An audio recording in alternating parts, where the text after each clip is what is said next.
עם יערה.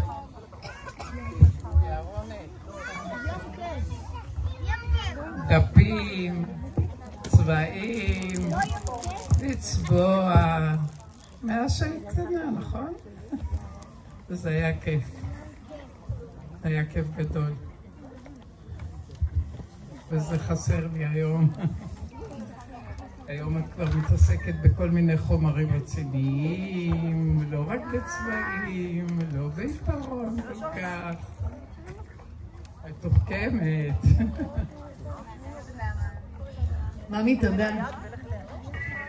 לכל ילד יש את הנקודה שלו, את הזווית שלו עם ההורה שלו, ומה בדיוק הוא עושה או מפעיל עם ההורה.